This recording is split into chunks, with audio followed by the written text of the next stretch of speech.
Hello, everybody. Thank you very much for joining me. We're gonna go over the Babylon's Fall update stuff, and then we're gonna talk about what's new, and then we're gonna go to Stranger Paradise. And we're talking about Babylon's Fall because I like Babylon's Fall, so deal with it, right? you're gonna have to deal with it with me. So let's see. Yeah, so the stream is in Japanese, so we don't need to watch it here because they said they were going to be posting everything else about it. So first of all, the first thing that up it says apologies. There's a bug in the system used to deliver the rewards for completing tasks in the Sophia emergency system event, meaning that we have changed the method to attain these rewards. They will now be redeemed using a serial code rather than sent to the gift box. This serial code will be made available from Wednesday. Okay. All right. So basically, yeah, everybody who was free in this, and it's something for everyone. That's that. Let's move down a little bit. Remind on current graphics survey. Okay, so yeah, like they were having a graphics survey, Square Enix, and yeah, this is the last day. Basically, them saying like, hey, what can we do to help make the game better? And in my review, I'm gonna have the trailers for what this game used to look like in 2018 and 19, and personally, I think that looks a lot better than what they currently have. So we're going to hopefully see that in the future because I'm not even sure why the look of the game changed so much. So if they can get it back looking to what it used to, that would be really good. Got stuff in my face. To celebrate the release of version 1.0 next Tuesday, these serial codes can be redeemed on a hanging garden for special rewards. Anybody can use those as long as you're in this the specific region. So like really nice. Go ahead and like that. So today the stream will focus on the contents of the section outline, which we already know about. Coming February 25th was the first one, which is the Eternal Ziggurat Battle Pass that came out. Then a new game mode called Duels, where they take bosses that you fought in the story mode and turn them into like hard mode and very hard mode bosses. Right? Very cool. We already has access to the dragon. I don't remember his name, but I already fought him. He's pretty cool. Love it a lot, and I can't wait to see what other bosses they'll add over time. So it's constant content, right? And there was at least 6 bosses. So we're gonna get a hard and a very hard mode version to both, all of them, right? So lots of fun boss fights later that also give unique rewards. Um, the next large scale update is March 22nd, which is what this is about. New faction, new weapon, new feature called Refine, which I think I know what that is. New story, Resurgence, which new story mode, very nice, right? New game mode, Gauntlet. I'm not sure how well you guys can see this, but I'm reading it out as I go. All right, new game mode, Gauntlet. And then more additional story on April 26th, and then on March 29th is the Near Automata collaboration. Really good, right? Everybody likes Near. Near is much bigger than ever before. Can't wait to see that. So it's version 1.10 content updates. New chapter, new surgeon. So we're getting a brand new map called Tower of Babylon Blockade Zone. Uh, sounds cool to me. I see a ship. I see something with ice too. Some new enemy with a sword, and this is part of the story mode. So resurgence. I wonder if that means we're going to see a couple of characters that we thought may have died or just kind of went away and never came back. So thank you very much for having joining us. Always good to have you. We have a new faction called the Zemites, increasing the number of character slots from 3 to 4. So you guys, you only get. This is kind of a weird thing where you only get 3 character slots and it's for every faction. So they're kind of treating it as if it was like a MMO and you got like the free version for it, right? So there are 3 factions and you only get 3 character slots. So if you guys are playing this game, I suggest you make your other 2 character slots something that is opposite of your original, right? Make sure it's all the different ones, even if you don't ever play them. Just make sure it's different because you cannot erase the characters. Which the reason you can't erase them, they did this beautifully, is because any equipment you get in your first playthrough is automatically shared to the other two. So if you start a new character, you don't need to do the new story mode. You don't have to do story mode again. You just start off from where you're from. You can equip them with whatever they have. The only thing you need to worry about is that their level. That starts off at 1 and you have to raise it to 20, and their Gideon coffin thing. But other than that, like, oh, you also get the battle pass again. So if you have, let's say, the battle pass and you start a new character, the battle pass is refreshed for that character, so you can get like doubles and triples of stuff in the battle pass. Not really needed, but I thought that was nice because you do have stuff that like increases how many the percentage of items being dropped and stuff like that, experience gain. So that's not bad, especially if you're playing the free version, right? Because you get those in the free battle pass also. So pretty cool. I like that because you don't even have to use it for the other characters. You can use it on your original. So like even if you don't like the other two, boom. So anyway, new faction, and then a new weapon called the Labrys. Labrys. I've never heard of this weapon before. I like weapons, but I'm assuming it's what he has in his hands was in an axe. If someone could look that up for me, let me know. I can't exactly do that since I have like Discord being shown to you guys. But yeah, new faction, new weapon type, and it looks like an axe. New faction, okay. Unique actions with the Labrys. Stronghold. Push the Gutwork button, OB, while a heavy attack is charged to the maximum level. Grants the user a damage bonus reduction and super armor effect for a set time. Okay, so you charge up the weapon, you activate it, and then you get super armor, which is pretty cool, right? Like, perfect for tanks, perfect for DPSs that just want to slaughter things but want some way of not getting their attacks interrupted. Pretty cool, right? So it is a type of axe. I got you, because I've never like heard of it in that way, like ever. So yeah, I wanted to be sure. It looked like an axe in his hands. You know, you never know. And thank you, Adrian. Thank you very much. Power level, okay. So power level is increased to 200, and yeah, capped at 50, and maximum levels at 20 and 22. Now this is really important because your character's level is your Gideon coffin level. In your Gideon coffin level translates into points that you can add to additional like passives. For instance, my specific coffin, I have a passive area where that says if I get a crit, I get a life steal based on the percentage of like extra damage I did at that time, right? And it's pretty cool. So the fact that they're raising the maximum level by, even by 2 is a big deal because it means you can add more to your passive slots, right? Forge features. So we get something new in the Forge called Refine. Allows you to re-roll up to 1 enhancement on an item. That is beautiful. Because right now you kind of just got to keep making a weapon until you get what you want. And I wish I had known that. We heard about this probably like 2 weeks ago, and I had a feeling about what it was. And I wish I would have saved some of my equipment. But the way they're making it sound allows you to re-roll up to 1 enchantment on an item. The way they're making it sound is like you can re-roll something, but you can only re-roll that slot. Or you can re-roll as many as you want, but you got to keep using like crafting pieces to do it, right?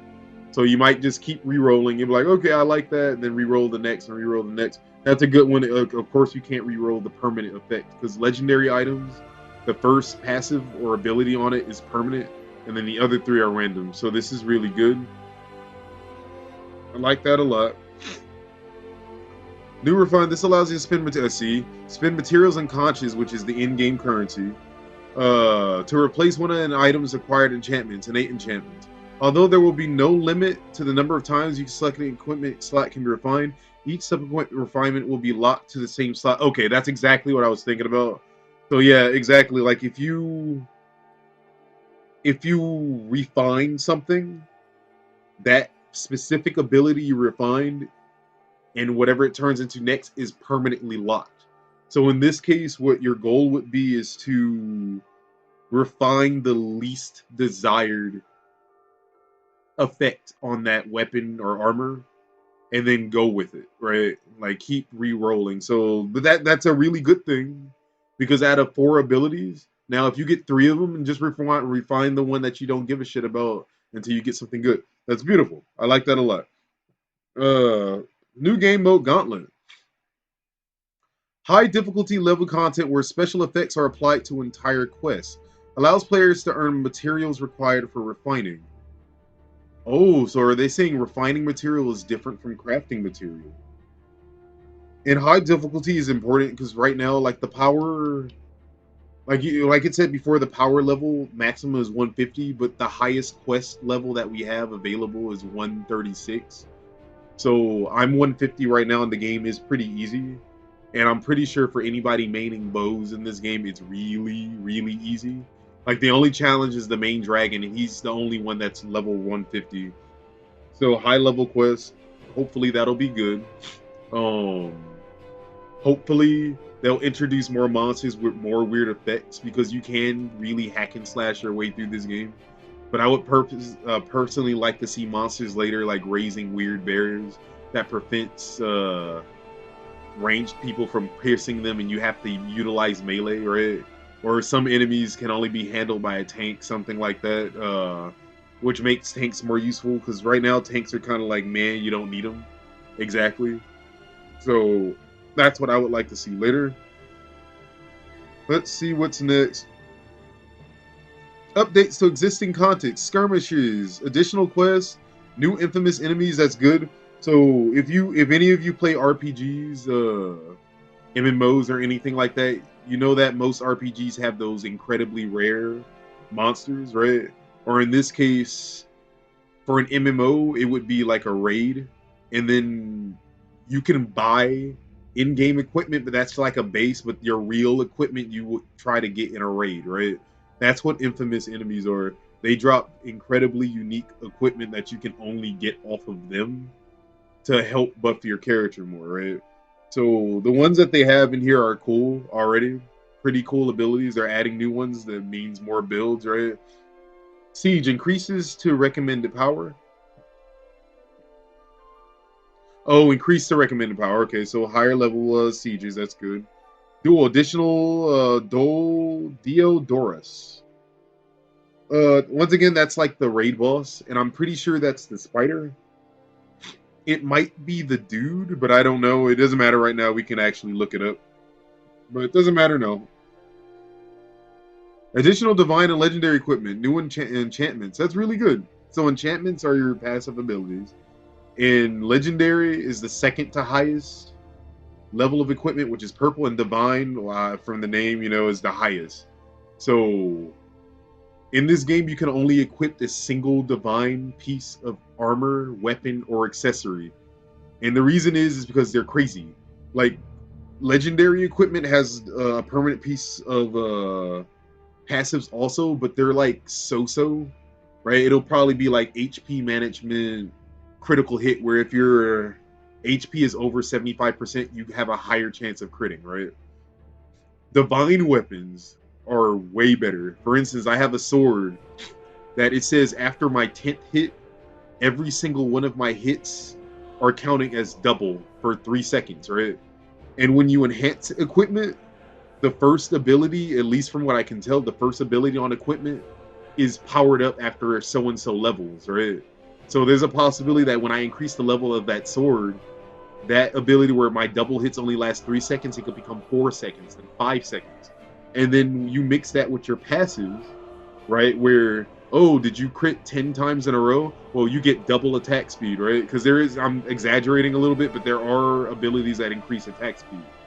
So divine equipment is crazy, so it makes sense why you can only equip one in every area.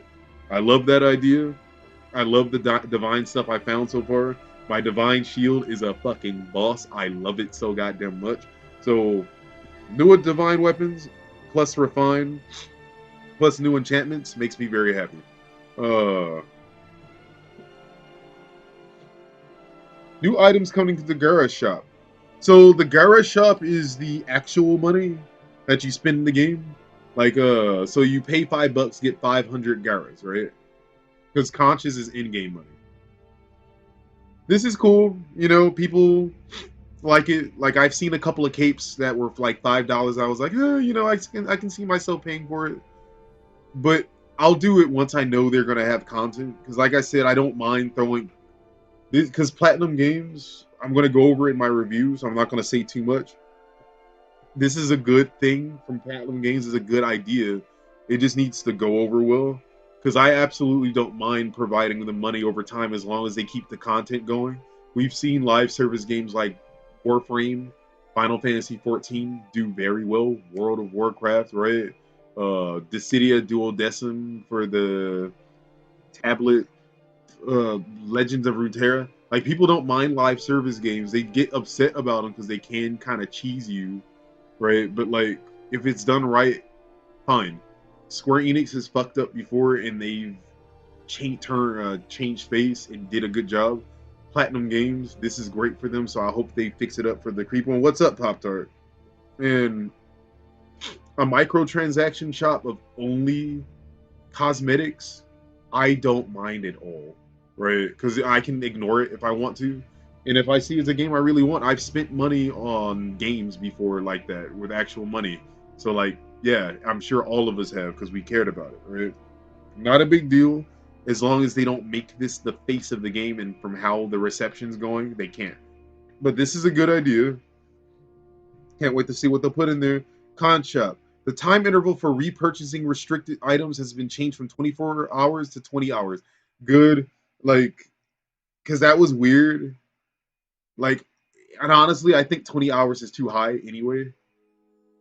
Because, like, I've been playing it a lot, but most people aren't going to be on it for longer than like 6 hours, maybe 10. And I get why they're doing it, but it is kind of annoying. So they were like, fuck it, 20, and we'll see what happens. And that's the stuff like EXP boosters and crafting materials. And as you can see here, the limit on purchasing various materials has been increased from 3 to 5. That's exactly what I was talking about, the crafting material stuff. And Pop Tart, if you want to play after this, let me know. I'll be happy to play. So this is good to hear. I like this. Changes to the matchmaking system. Change the time limit before automatically setting out for 300 seconds. You guys don't know how beautiful this is. Because it was 60 seconds before, and that was ridiculous. You just be sitting there, like, waiting for a party, and there probably is people that are would join, right? But it's only 60 seconds. So, like, increasing it to 300 seconds is great, but I don't even know why there's a time limit. I should just be able to sit there as much as I want. But maybe it takes up something. I don't know. That's kind of weird. But Chaos, okay, you do that, because I'm going to play this for an hour and then go to Stranger of Paradise myself. Change the search range available for quests to up the players. Change the search range available for quests to up to the player's own power value plus 6.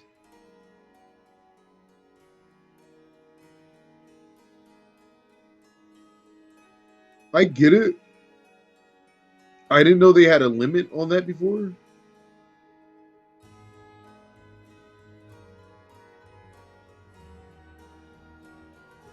So if you're level 50, you can now search for players up to level 56. And that helps a lot. I had no idea it was that bad. That also explains why it's kind of hard to find people. So I like that. That's pretty good. Well, the automatic search and quick match. Basically, what they're saying, it was too restrictive, especially for the lack of players, and they're making it better. Uh, Campaign quests. Enemies made less powerful, so it's easier to complete quests in solo play. Potions available in solo play equal 5 to 10. That's a good idea because I personally didn't have a hard time. I love stuff like Devil May Cry and Kingdom Hearts, right? So, and then I don't mind the grinding part because you get stronger items and you go back and you're good. But they have had an issue where, once again, it's hard to find people, and a lot of people have to do it solo. So the fact that they're now saying, okay, we've adjusted things for if you go in by yourself. That's a great thing, especially for people who have to grind stuff on their own. Much easier, right? Boom. Potions available in solo play from 5 to 10. Really good. Because once again, people have been complaining that it's been a little difficult. So fuck it, right? Some people don't want to work that hard. There's nothing wrong with that. It's like, screw it. Give them what they need, right? So I like that. Game balance updates. Reworking the random enchantments table.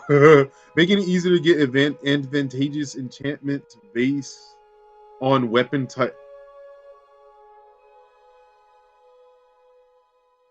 Okay, I get it. They're saying they know what you want because let's say some stuff like faster charge rate you can get on a sword, but it doesn't make any sense, right? It's more to help buff other weapons. So they're saying like it'll be easier to get what works for your sword rather than getting one slot of something that'll help out your hammer when you don't give a crap about hammers.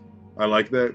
Adjustments to capabilities of some enchantments includes toning down some enchantments that were too powerful. Then your range of viable builds was previously restricted by some enchantments being too potent.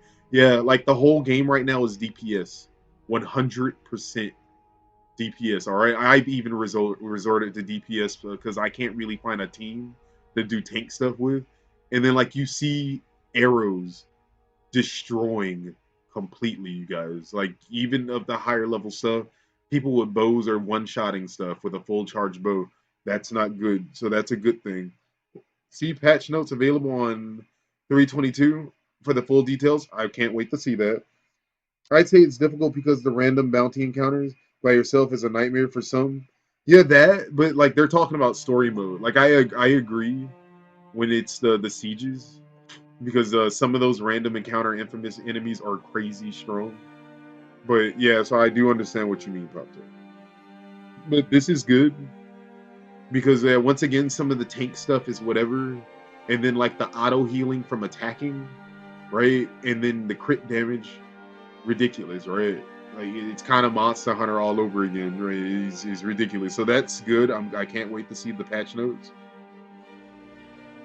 Details of version 1.1 content ends here. Feedback update part 2 end of March. Okay. Feedback update campaign quest reducing number of enemies, reducing number of gimmicks. Okay. Dual fixing bugs affecting attacks, flinch value, fixing issue where the difficulty level was not as intended. Going forward, we will be increasing the difficulty level of duels and rewards available for completing them. Yeah, because once again, like I was saying, you guys, the dragon is 150, but a lot of people who grind it for DPS builds said it was too easy, which it is, because like they just said a couple of things ago, like some stuff is too good, right? It's way too good, and this game heavily favors DPS, even though they're offering healing support in general, like tank roles, right?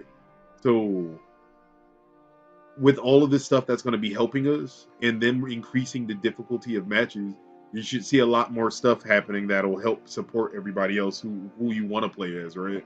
Because I personally love being a tank and I love supporting if I can, or debilitation stuff, right? But like I said, I've resorted to DPS because it's easier in solo play, which has been happening a lot, right? Feedback update part 3 and beyond timing. So let's see. Adjustments to the graphics, very good. Addition of it, because graphics has been the main complaint of everybody. And it's good to see you all. If anyone here wants to play Babylon's Fall after this, let me know. I'm going to be playing for an hour and then I'm going to Stranger of Paradise. But we will be playing Babylon's Fall every day. I like this game. Adjustments to the graphics, good, because everybody's main complaint has been graphics. In other words, Archer's Guild, yeah. Like, yes, 100% Sub-Zero. Like, bows are the infinite. Like you can't stop them. You are the gods of bows in this game. Addition of an option to turn your allies' battle effects on. That's good. Now, you guys, the game does not look that bad. It does look bad NPC wise. It does look bad-ish armor-wise, but armor looks so cool to me that I don't mind too much because the armor itself does look bad. They need to sharpen that up and refine that. But my main problem with this game is so much stuff is happening, and not just for you. Because, like, okay, so Monster Hunter, right? Let's use Monster Hunter as an example. You could be fighting a Bezelgeuse, and if you guys don't know what a Bezelgeuse is, just think of it as an aerial bomber, right? He just drops a bunch of bombs everywhere. He does beautiful explosion effects. You have 4 people fighting with you, right? Your allies fighting with you, they also have cool effects that you can see sometimes, but it doesn't get too much in the way unless someone does something like a flash bomb, or you got a heavy bow gun or a light bow gunner just going fucking berserk back there, right? But the one thing Monster Hunter doesn't do is that I can appreciate my ally fighting next to me and see all the cool shit they're doing while I'm doing cool shit, and it does not get in the way of what I'm doing, right? Now in Babylon's Fall, if you're playing solo, you can actually see a lot of cool stuff. Like they do have fire effects on weapon. I noticed it the other day when I was swinging my fire sword, right? You could see the flames. It's ever so light, but it's enough to let you feel like you're doing the fire effect, and then you can hear the whoosh with a sizzle. And I was like, okay, that's pretty cool. But the problem is when you're playing with 4 people or even 2, like the particle effects are so bright, right? That's one of my main problems. They're so bright, and on top of that, the enemy also has particle effects, so it's hard to see what's going on. It got to the point where I had to start reacting to, like, when an enemy's about to attack, they'll show a blue square. It'll glow really fast, and I've been reacting to that rather than seeing my opponent move. So the fact that they're giving you the option to turn the battle effects on or off is great. I still think for your allies, I still think they should turn down the particle effects a bit and kind of look at Monster Hunter for some good examples on how to do it. Because how it looked in 2018-19, I personally would have loved those visual effects more than this. And once again, it looks good. Like, they look really nice, but it's too much. It's blinding. So I'm glad that they did that, because then you can kind of focus on yourself while your allies are just doing cool sword techniques, right? Am I bad about that making that one long? But I feel like this is a good one to make an option. Always options. Improvements to the results display of for chapter battles. I like that because usually you just see healing, right? And that's it. So I like that a lot. Additional lock-on options, very good. Sometimes locking on gets weird, but I did notice something for twin swords. If you have them both on spectral, if you're targeting an ally, you can put your spectral blades on them, quickly untarget and target something else, and you can be fighting something else with your other 2 weapons, light and heavy, while your spectral blades are fighting something else in the back. So that's a cool method for, like, double tasking, right? That I discovered the other day. I really like that. Uh, Improvements to the visual representation with relics, D drops, divine drop. Okay, yeah. So, like, you have, I think, 7 categories. You have uncommon, common. Oh, less 5. Uncommon, common, rare, legendary, divine. 5, right? Uncommon is white-ish, and divine is yellowish. So it is kind of hard to tell when a divine drops. You might think it's an uncommon, and unfortunately, you might be that one guy who goes, "I'm not going back for an uncommon," right? But it's actually a divine, and too bad, so sad, right? That can happen in this game. So I can see them changing the effects on divine because you have to listen to it. Usually, there's an audio cue, and that I really like the jingle for it. But other than that, yeah, I'm glad that they're doing that. Support for assigning controls to the mouse side button. Okay, that's cool. I like that. Yeah, my favorite here, this. Yeah, additional options to turn off allies' battle effects. That makes me really happy. Thank you, Platinum. Making it possible to check details of items bought at the exchange. Yes, very good. Because if you guys have been with me watching me play, anytime I see something, like, there's no name, so I just call it, like, oh, I need 10 loaves of bread, right?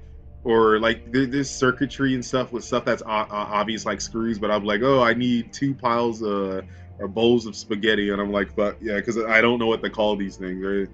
For players who want to check the next of stamp sets, details of booster crystals and enchantments on blueprints before buying. Oh, yeah, that's good because like when you do buy a crafting piece, you don't know what you need to make it, and you don't know what the enchantment. So I've just been kind of guessing and spending stuff. That's a good one right there, you guys. Very happy. Addition of the feature to show details of active buff. Yes, I like that a lot. Buffs appear in the top left corner, but they're so small, so small. So you don't know what's going on. You have to kind of remember your own build, and if your allies have something unique for you, you just got to go with it.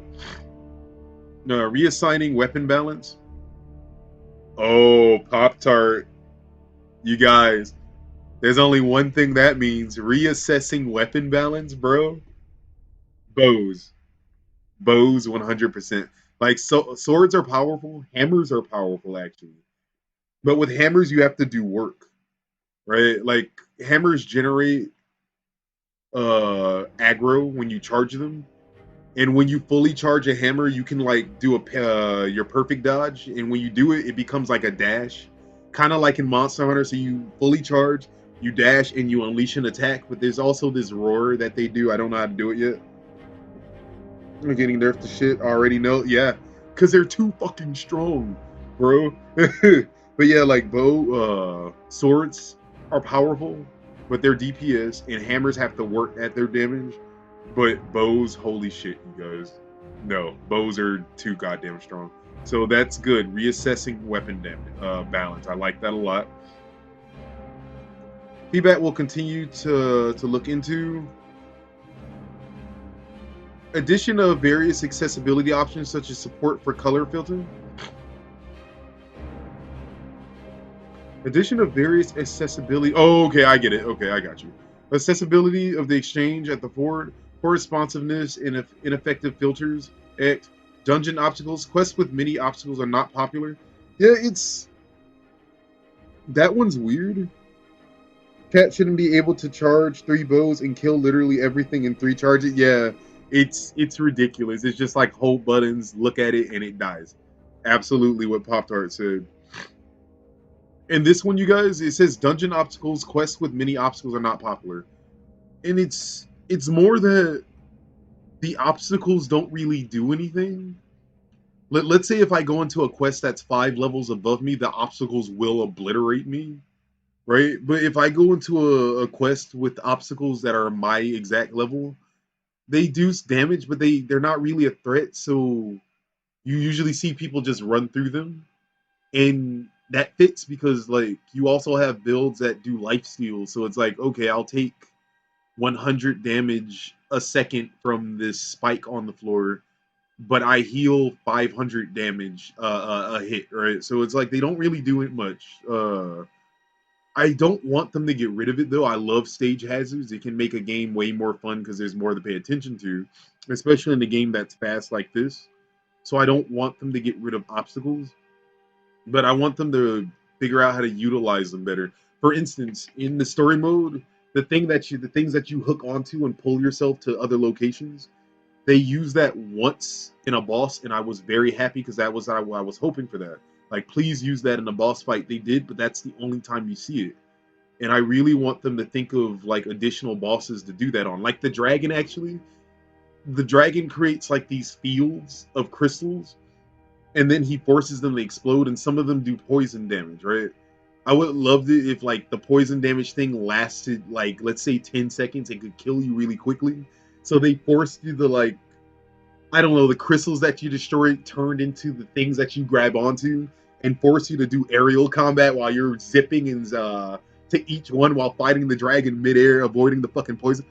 Fuck, that would have been cool. Like, and it's fine if it's not here now, but I would really like them to think about that in the future because certain more people would complain. Some people would complain about it, obviously, but that's the stuff that can make bosses fun too.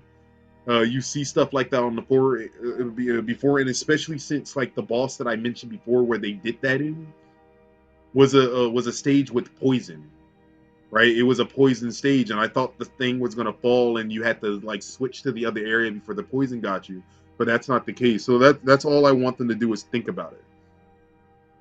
Thanks you for following. Oh, thank you, Garaguni. Welcome to the stream. It's good to meet you. If you want to play, just let me know. I'll be playing for an hour after this, and then Stranger of Paradise. Thank you very much for the follow. Yeah, we're going over the details of Babylon's Fall that they revealed earlier today. Bows charge level 7. You know what, Sub Zero? In this, yeah, like you have 3 levels for bow charges, but like Monster Hunter, you have abilities that quick charge bows. For instance, like if you parry or if you perfect dodge a move, you fast charge. So where it might take like 10 seconds, no, like 5 seconds to get a level 3 bow charge, right? If you perfect dodge like 2 seconds and like obliterate him, right? Like bows are fucking scary. So I really don't want them to take this out. This is a beautiful area, right? I think they can utilize this to make it fun for everybody. But and even like they can even utilize roles too. Like maybe you need an obstacle where someone's using a energy shield, and you can easily make up for that by having stages that say we recommend a player with a spectral shield, right? And then you can even have it search to guarantee that you'll find somebody with a spectral shield on the right in place, right? So it'll make tanks more useful. I just want them to think about stuff like that because this game is fun. My bad, that took a while, but as you can see, I'm happy about this game. Gotta love a good challenge. Exactly, right? Exactly. Not enough content to test skills outside of duels. Very true. Like I said in the beginning, the max level of stuff that isn't a duel is 136. Like I wish they had stuff that was 150, but now that they know, they're showing that they know. So we'll see in the future. Elemental affinities not matching the current quests when joining through the quick match system. That's interesting. I haven't. I'm not sure what this means. It kind of sounds like when you join quick match and go. Oh, okay. So what they're saying is, I think, let's say you're taking a bunch of fire weapons and you do quick match. They'll take you to a location where enemies are strong against fire. I think that's what they're saying. So they're basically where you're saying like, okay, if you're using fire weapons, we're gonna try and set you up for ice areas, right? I think. I'm not sure. I'm gonna have to double check. Difficult to understand the emotes that are sent. Yeah. When you do emotes, they appear in the bottom right corner and they're kind of small. So I think something as simple as having it pop up in the middle of the screen or like near your health bar somewhere will work, or even words like so. I don't know how they can fix that honestly. I never really cared about emotes, but I have been using them and it's been fun. Quest select screen. Players want to be able to check their own power level. Yes, yes, absolutely, because you have to like double check your power level. I get that. Advantage nerf, exactly, right? Because it's like I'm a fire master, but you quick match and like, okay, we're sending you to the volcano. And you're just like, well, fuck me. Enchantment text can be too vague, very, very much. Because let's say I'm going to give an example.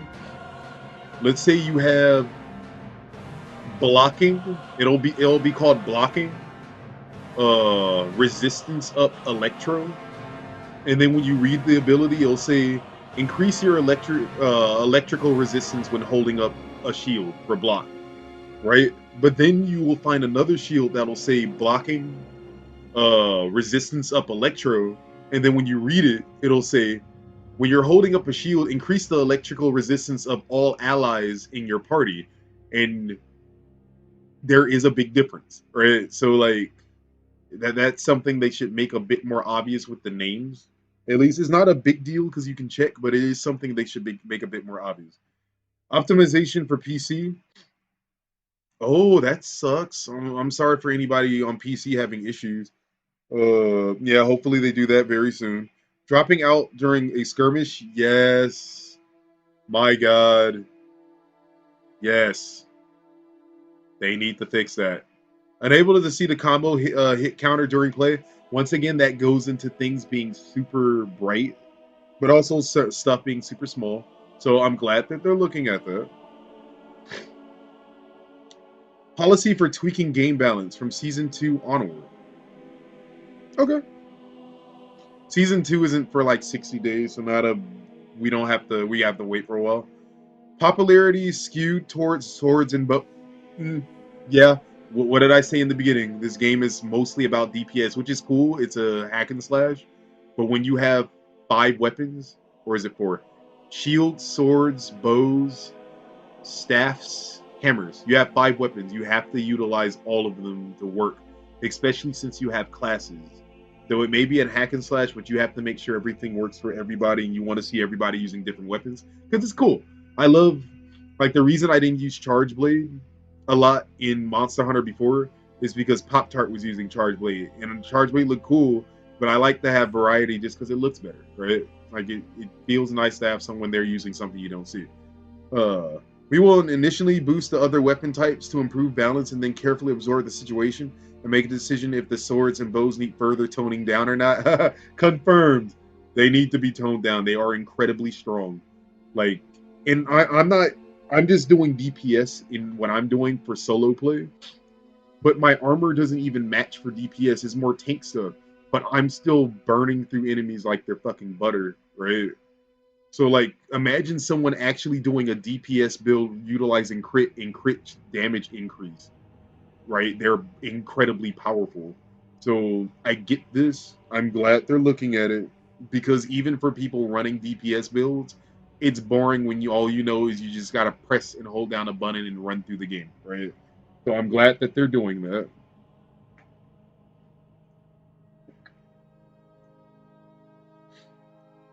It has been confirmed that popularity is skewed towards the Siege Onslaught 70 content. Yeah, because Sieges have 3 modes. You have the first one, which is just a battle royale. You have the second one, which is a short, like, dungeon crawl, very short, very small. And then the last one is the most annoying one, which is defense, where you have to protect cargo. And if one cargo thing gets destroyed, it's done. So it's easier to do a battle royale where all you need to do is win, right? Especially since the rewards aren't that high. So I'm assuming they're about to talk about rewards.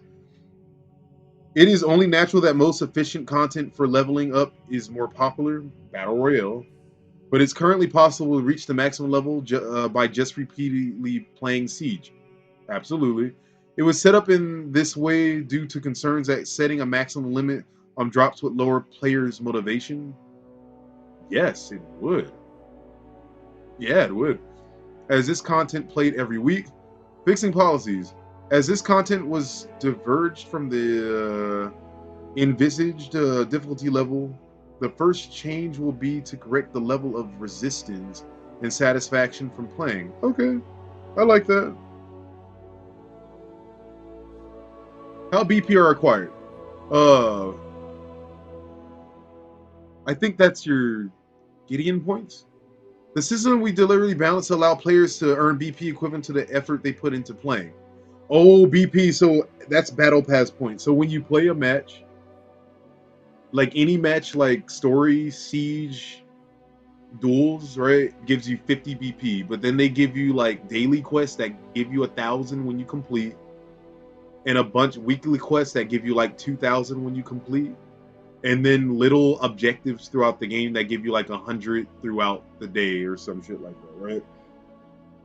I've made like 5 or 6 siege runs in a row and still felt like dropping the drop rate on stuff. It still felt like, yeah, right. And I get you too. See, this is good that they're talking about this. I'm glad.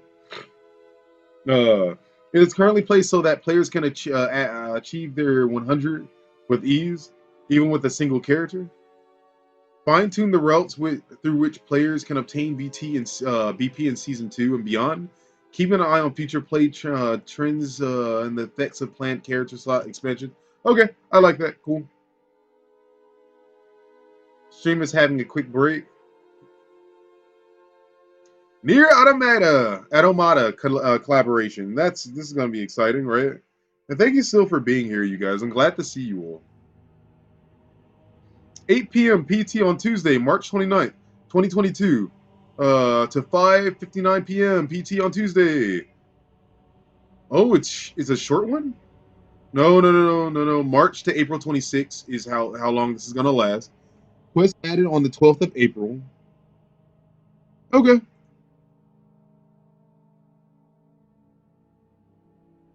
Quest added during the event. Breachhead 2, Breachhead 3. Once more into the Breach 1, once more into the Breach 2, once more into the Breach 3. One last foray. Okay.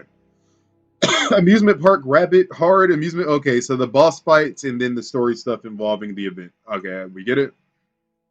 Ranked event. Rankings for Amusement Park Rabbit Battle. Exclusive emblems for high rankers. Get your builds ready, everybody. Get your motherfucking builds ready. Even though I don't think they're gonna nerf bows or swords before season 2. So, like, most people are most likely just gonna run DPS. I probably will too, to be honest, because it is a lot easier. But I'm gonna try and have a tank and magic build ready for this and have some fun with people. Complete the collaboration event, exclusive missions to collect screws. Obtain a variety of vanity items. Oh, that's good. The weapon Virtuous Contract and Cruel Oath can be dropped in collaboration quests. Could there also be more? I'm assuming these are near automata weapons. I haven't played that game yet. So for anybody who knows near, hopefully you're excited. Garage Shop collaborating exclusive items such as vanity attire and that's Gara's in-game money. 2B and 9S costumes available for purchase. Exclusive mission on sale. And complete the mission to earn Emil Clover Gideon coffin case. Okay. I got you. They're showing off the looks. To be the dude, those actually look pretty good. I like that.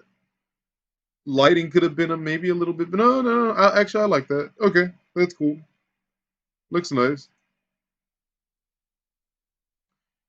Here's for everybody on PC. Steam demo, March 23rd. A little late, but that's the day after the near event actually starts. So anybody on PC who's been wanting to try this, right? You got a demo, March 3rd. That's good to know.